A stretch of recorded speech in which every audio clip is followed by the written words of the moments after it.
अब मैं आपको नेक्स्ट क्वेश्चन बता रहा हूँ, लॉ ऑफ वेरिएबल प्रोपोर्शन। बहुत इंपॉर्टेंट है बच्चों 12 के लिए।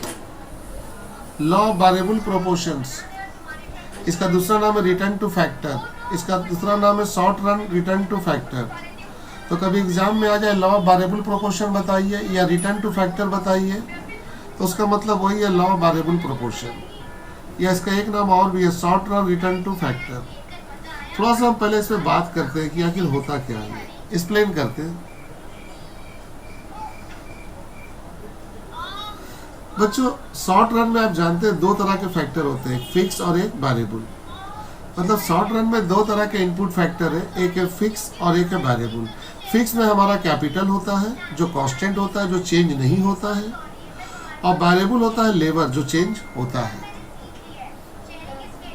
अब बच्चों वन वेरिएबल इनपुट फैक्टर जो है हमारा वो एल है, उसको हम इंक्रीज कर रहे हैं। यानी कि हम लोग बच्चों किसको चेंज कर सकते हैं, तो सर हम लोग चेंज कर सकते हैं वेरिएबल फैक्टर को। तो प्रोड्यूसर जब बच्चे इस वेरिएबल फैक्टर को बढ़ाता है, इंक्रीज करता है, तो बच्चों ये जो टोटल प्रोडक्ट है वो तीन तरीके से हमें दिखाई देता है। किस तरीके से दिखाई देती है हमें? तीन तरीके से दिखाई देता है। अगर बच्चों हम लोग इनपुट फैक्टर को इंक्रीज करते हैं तो बच्चों मेरा वहाँ पर हमें टोटल प्रोडक्ट सबसे पहले बढ़ता हुआ दिखाई देता है, इंक्रीज दिखाई देता है। उसका बढ़ने का रेट होता है इंक्रीजिंग, बहुत तेज़ी से बढ़ता है मेरा टोटल प्रोडक्ट। उसके बाद उसके बढ़ने की रफ्तार धीमी हो जाती है, तो इंक्रीज होता है लेकिन रेट हो जाता है डिक्रीजिंग। उसके बाद टोटल प्रोडक्ट फॉल हो जाता है। इसी को बोला गया है लॉ ऑफ वेरिएबल प्रोपोर्शन। इसे ही बोला गया लॉ ऑफ वेरिएबल प्रोपोर्शन, यानी कि लॉ ऑफ वेरिएबल प्रोपोर्शन जो वो रिलेशन बता रहा है टोटल प्रोडक्ट और वेरिएबल इनपुट फैक्टर के साथ में।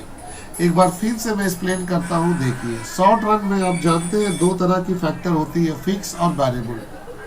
फिक्स फैक्टर होती है कैपिटल, जो कांस्टेंट होती है बच्चों, जो कांस्टेंट होती है, जिसको चेंज नहीं कर सकते हैं। और वेरिएबल इनपुट फैक्टर वो है जिसको हम चेंज कर सकते हैं। तो लॉ ऑफ वेरिएबल प्रोपोर्शन हमें कहता है कि जब आप वेरिएबल इनपुट फैक्टर को इंक्रीज करोगे तो आपका टोटल प्रोडक्ट तीन तरीके से हो जाएगी। आपका टोटल प्रोडक्ट इंक्रीज होगा, उसका रेट होगा इंक्रीजिंग रेट, फिर वो उसके बढ़ने की रफ्तार कम हो जाएगी तो वो इंक्रीज करेगा लेकिन रेट होगा डिमिनिशिंग, और लास्ट में वो फॉल हो जाएगा। इसे कहा गया लॉ ऑफ वेरिएबल प्रोपोर्शन। अब लॉ ऑफ वेरिएबल प्रोपोर्शन को हम लोग ग्राफ के जरिए आपको प्रेजेंट करने की कोशिश करते हैं। चलिए बच्चों, ये लॉ ऑफ वेरिएबल प्रोपोर्शन है, ये इसकी ग्राफ है। इससे मैंने तीन प्रोडक्ट ड्रॉ किया है। इसमें हम लोग का मेजर प्रोडक्ट है टोटल प्रोडक्ट, और उसी के अंदर ये दो प्रोडक्ट है। सबसे पहले इस जगह पे मैंने 0 दिया है, और इस जगह पे हम देंगे टीपी, एमपी और एपी। ये हमारी वाई एक्सिस है, ये हमारी एक्स एक्सिस है। बच्चों सबसे पहले हम लोग ड्रॉ करेंगे वो होगा टीपी, फिर इसी ऑरिजिन से ड्रॉ करेंगे हम लोग एमपी। अभी हम लोग बताए थे रिलेशन आप लोग को। एमपी ड्रॉ करेंगे, एमपी इस पॉइंट को काट के नीचे आ जाएगा, यहाँ से इस पॉइंट में नेगेटिव करके वो नीचे आएगा। फिर यहाँ से एपी ड्रॉ करेंगे, एपी जाएगा, एमपी को काटेगा, और उसके बाद वो भी फॉल हो जाएगा। अब यहाँ पर हम एक पॉइंट दिए, यहाँ से ये बहुत तेजी से बढ़ रहा, देखो इसको ऐसे जाना चाहिए था, यहाँ से वो घूम गया। इस पॉइंट को बोलेंगे इन्फ्लेशन। ये है point of inflection, point of inflection, INFLEXION, inflection. ये है पॉइंट ऑफ इन्फ्लेक्शन। ये मैक्सिमम पॉइंट था जहाँ वो बहुत तेजी से बढ़ा टोटल प्रोडक्ट, फिर यहाँ से वो घूम गया, इसको एफ बोलेंगे। इसके बाद हम लोग इसे कहेंगे सेकेंड पॉइंट को एच।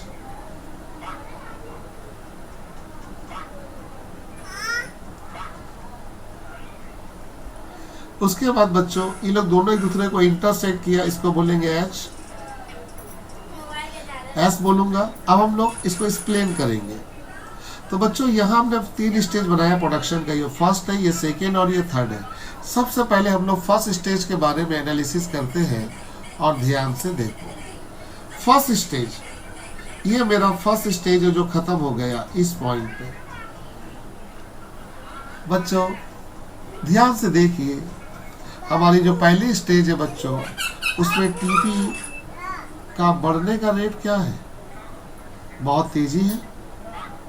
तो बच्चा टीपी इंक्रीजिंग हो रहा एट इंक्रीजिंग रेट, टीपी बहुत तेजी से बढ़ रहा और इसका बढ़ने का रफ्तार लगातार बढ़ते जा रहा। कहाँ तक बढ़ रहा? एफ तक, बहुत तेजी से। इसके बाद तो गिर जा रहा। इसीलिए हमने कहा कि टीपी इंक्रीज हो रही है, increasing rate till F point. कहाँ तक हो रही है? एफ पॉइंट तक।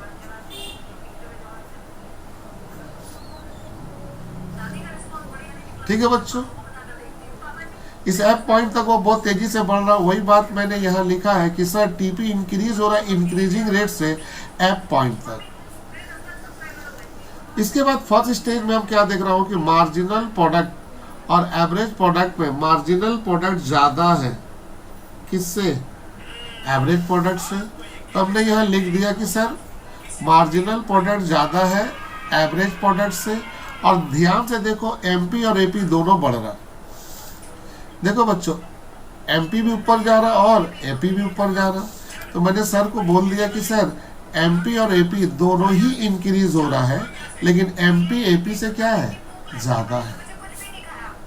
और एक चीज़ देखो, ये तीनों ड्रॉ हुआ है ऑरिजिन से, ये ड्रॉ हुआ है ऑरिजिन से और इंड हुआ है and end where MP is maximum.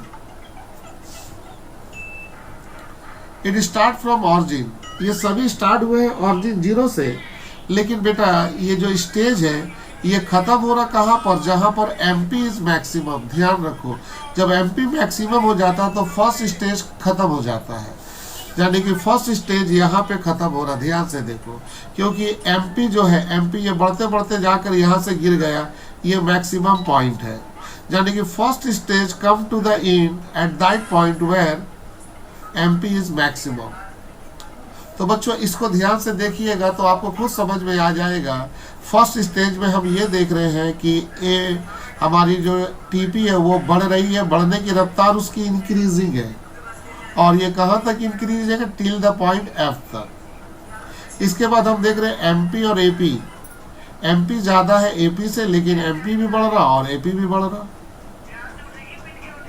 ये स्टेज की शुरुआत हो रही है 0 से और ख़त्म हो रहा कहाँ? जहाँ पर एमपी क्या है? मैक्सिमम, यानी कि जहाँ पर एमपी और एपी बराबर है, यानी कि मैक्सिमम पॉइंट। इसी को बोला गया बच्चों इंक्रीजिंग रिटर्न टू फैक्टर। अब आते हैं बच्चों सेकेंड स्टेज के तरफ। तो बच्चों सेकेंड स्टेज में थोड़ा सा ग्राफ को देखिए।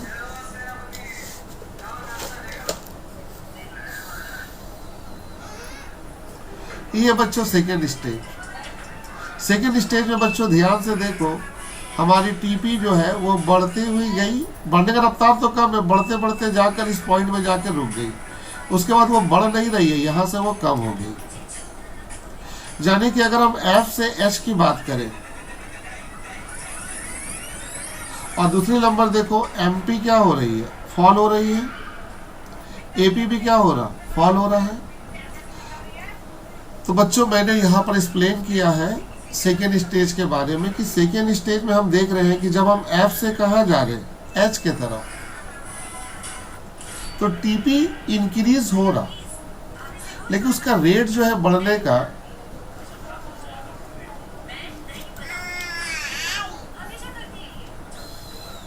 जब हम एफ से एच पॉइंट के तरफ जा रहे हैं तो टीपी इंक्रीज हो रहा, लेकिन उसका रेट जो है वो डिक्रीजिंग है। और एमपी और एपी दोनों फॉल हो रहा। एमपी कम है, ग्राफ पे भी मैं दिखाया आपको, एपी कम है, एपी ज़्यादा हो जा रहा है। किससे? एमपी से। और एक इम्पोर्टेंट बात है, it end when MP is 0। और सेकेंड स्टेज तब खत्म हो जाती है जब एमपी का वैल्यू क्या हो जाता है? 0। और टीपी उस वक्त हो जाता है मैक्सिमम। उसी को कहते हैं डिमिनिशिंग रिटर्न। उसी को क्या कहते हैं? Diminishing return. एक बार ग्राफ देखिए सेकेंड स्टेज का। अब हम लोग एफ से